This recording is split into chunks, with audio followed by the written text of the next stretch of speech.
Take it, Jason. Take it. Announcements. Police search warrant!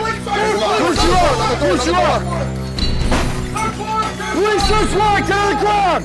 Police search warrant, get on the ground! Police search warrant, get on the ground! Clear? Copy that, Demon's basement's clear, first floor is clear. No, it's not Hollywood. These sounds are typical in the life of our guest. A trauma surgeon finds time to be a member of a SWAT team. Why? You're listening to the Clinicians Roundtable on ReachMD XM 160, the channel for medical professionals. I'm your host, Dr. Maurice Pickard, and our guest today is Dr. Andrew Dennis.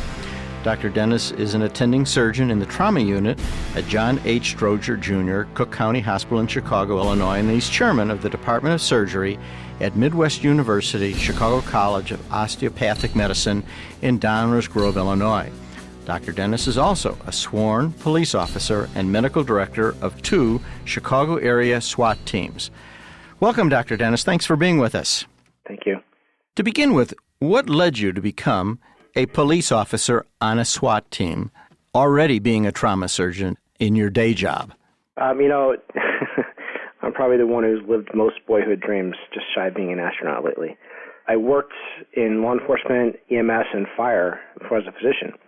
And I actually worked my way through medical school in the public safety sector. So it was an easy transition. When I was a resident, I was asked to consider going back into law enforcement as part of SWAT. They were looking for some medical support, specifically a physician. And I was crazy enough to take them up on their offer. So how did you get your training? You're a resident, the way I understand it, and now you're going to get some training to be a police officer at the same time? Correct. I was a resident at the time when they asked me. I was a fourth-year resident. And at the time I declined, saying I just didn't have time, because as a surgical resident, there was, at that point, where there was no 80-hour work restrictions, there was just no possible way for me to go through the police academy, go through basic SWAT school, etc. So what I did was I deferred their offer until my fellowship, which was at Cook County Hospital. And during that time, my fellowship attendings were very willing to work with me on this, so I went through the police academy while I was in fellowship and doing my trauma and burns fellowship. After that, I completed basic SWAT school, basic and then advanced SWAT school, and then a number of other schools since then to complement my law enforcement training. You know, I did some of my training at Cook County Hospital, and the emergency room was always filled with police officers, some of whom you became very close with. Did that relationship have something to do with reinforcing this desire to be part of this other team? I think that, as my wife will tell you, I think she considers me to have an overwhelming pathologic sense of duty and loyalty, I guess.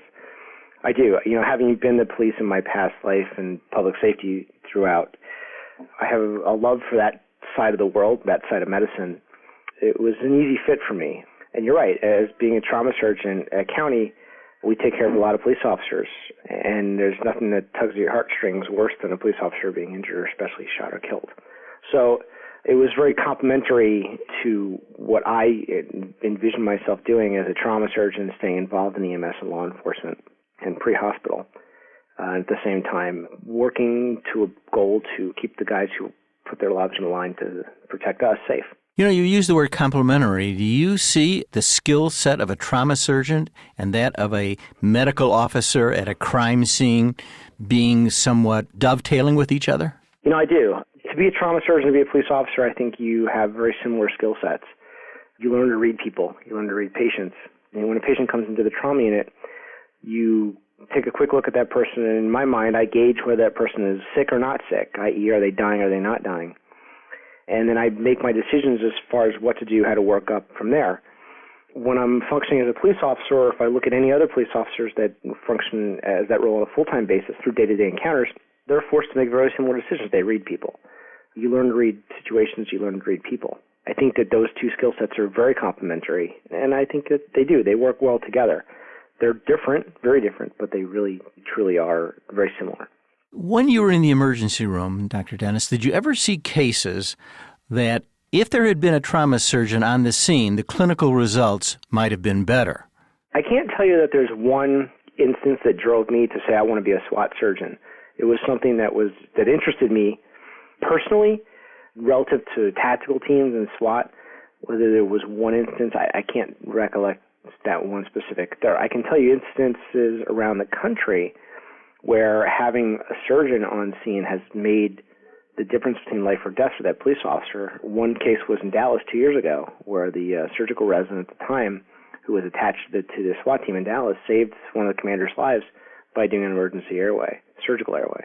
Are they collecting data on this? I mean, this is one example, and certainly one life is worth all the trauma surgeons you might have in the scene throughout the United States. But are they collecting data? We do collect a little bit of data. It's a very tough thing to look at, but the data that I think that's being collected is more relative to things like less lethal weapons, and both my teams participate in a number of collection databases and studies.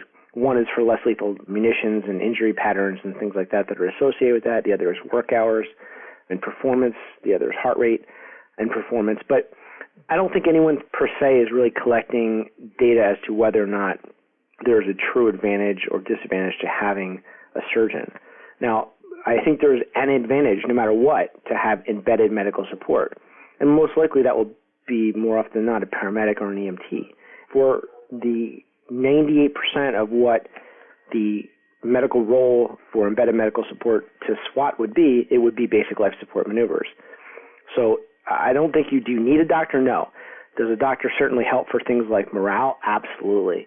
I mean, both teams love to say, well, we have a trauma surgeon attached to our team. They feel a little more comfortable. They feel that they may have a better chance of survival should I be there. My medics, it's not just me. It's much bigger than me. I supervise medics as on-scene medical control on both teams, and those are ALS and BLS teams. If you're just tuning in, you're listening to the Clinicians Roundtable on ReachMD XM 160, the channel for medical professionals. I'm your host, Dr. Maurice Pickard, and our guest today is Dr. Andrew Dennis. Dr. Dennis is an attending surgeon in the trauma unit at John H. Stroger, Cook County Hospital in Chicago, Illinois, and chairman of the Department of Surgery at Midwest University, Chicago College of Osteopathic Medicine in Downers Grove, Illinois. Dr. Dennis is also a sworn police officer and medical director of 2 Chicago-area SWAT teams. What kind of things do you do? If we just leap ahead to you being called, I imagine you could be called at home or even from the hospital. What does your role become? You've just said that the morale would certainly be high having a trained trauma surgeon there. What is your role likely to be, though? The role, and this is not just me, there are a lot of docs that donate their time to work with police departments. The role of medical director or embedded medical support is multifold. It includes really the mission support in order to maintain the team at optimal operating health, let's say. So I see it no different than a flight surgeon attached to a military air squadron. My job is to make sure that we maintain a level of readiness, that everyone's up to date on their vaccinations, that they are functioning appropriately with regards to the OSHA requirements for the team, because a lot of our teams work in personal protective equipment. For prolonged operations, making sure that we have food, latrine, make sure that the heat and cold intolerance is being monitored. And again, this is more than me. It includes the medics. But it's the overall state of health and readiness that goes with the team. That's the primary responsibility for the team doctor. If you add to that, the worst-case scenario would be the trauma scenario where an officer is injured traumatically, or not only traumatically, but injured, for example, has an MI, which we've had on our teams, because a lot of these teams are not such young guys. So all these things put together weighs on the role of the trauma surgeon, or I should say the team physician. Have you done any education with the police officer themselves to develop some kind of procedures or things that they would not normally do because, after all, they're police officers, but you kind of train them to not be afraid to do something medically that they wouldn't necessarily do in a crisis situation? Yes, it's a great question. And we have developed, well, there's 2 things we've developed. One is we've developed a course called Medical Tactics for Law Enforcement, and all of my teams and many, many officers in Chicago have received this training, and it's designed to teach non-medically trained police officers how to save themselves. It's very similar to the military or combat lifesaver program. This is basically self-aid, buddy aid for law enforcement officers. And that's been very successful, and it's been extremely important to give these police officers who more often than not have no medical training whatsoever some degree of confidence in managing life-threatening injuries should they be sustained to themselves, to colleagues, or to other civilians. I've seen a motto associated with your work, empower to survive, train to prevail. Could you elaborate on that? That motto came as part of the what's called Leo Medicus, or the medical tactics course. The medical tactics for law enforcement course was designed to give them a fundamental base of knowledge that was non-intimidating, developed for adult learners, because most cops, when it comes down to it, are police officers because they did not want to be paramedics. And medical terminology, things like that, can be very intimidating to anyone. So we try to break down those barriers and empower each one of those individuals to basically control their destiny, his or her destiny, should he or she be injured. And because the majority of the time, what may be thought to be life-threatening is most likely not. And our motto, what we teach them is, if you're shot or stabbed, if you're not dead and you recognize that you're not dead, you're going to live most likely. And that's something that most people really don't understand, because if your only reference point is television, where the police officer or the bad guy gets shot and they go down, well, then you actually, more likely than not, will exhibit that type of reaction should something like that happen to you. In other words, on TV, we've been taught that you're shot and you go down, just like cardiac arrests that happen on television. Everybody survives, and we know even in the hospital the percentages are low. So the perception of the public has been skewed by the media. It's very true, and it's just like video games, can pre-program or precondition our kids to pull a trigger. The same thing goes for recognizing medical injuries. If you're preconditioned based on what you've seen on television or on video games to react a certain way, then you're going to react that way. And it's been demonstrated time and time again. So if you're a police officer and you get shot in the leg or the arm or even the chest in your ballistic vest, we've had people actually psychogenically get very close to dying because that's what they thought was going to happen to them. I think that there's a big issue with pre-programming and preconditioning that can be overcome by simply breaking down the fact from fiction. You now have trained your police officer through this program. Do they carry some kind of kit, suture material, a hemostat, something that they now feel comfortable in using until an ambulance arrives? All of my officers and about 2,000 officers in the Chicago region and nationally carry various different products. We put out a product called a TRIC, which stands for Trauma Rapid Intervention Kit. It's basically a basic life support vacuum-sealed little bag that they keep on their person that every one of these police officers knows that the other one has. And should they become injured, it's a go-to packet for them. It's sealed. You can't touch it. You can't break it until you need it. It's not a Band-Aid. You're not going to break it for Band-Aids. But what it has is certain things like a nasal airway, an Israeli battle dressing, which is a phenomenal device. It's a compression bandage. It has a big ABD pad, a couple pairs of gloves, some couple other things basically to stop or tamponade bleeding. It does not have drugs in it. It doesn't have anything that would require any advanced life support measures. What I wanted to ask you, too, is on a more personal level, we've talked about you being a trauma surgeon and a police officer. How do you balance this personally in your own life? That's another great question. I'm doing this for your wife's benefit, really. Yeah, my wife is an obstetrician here in Chicago. So she understands. She understands, and she tolerates what I do. For me, I guess it's my way of giving back, making sure that my law enforcement colleagues, have a chance of going home at the end of the night and making sure that the medics that are with them are trained up and spun up to the best possible status they can be. But how to balance it, it's an existence. Any trauma surgeon's existence is one that works in the inner city. We exist in personal human tragedy all day long, and that itself is a toll-taking issue.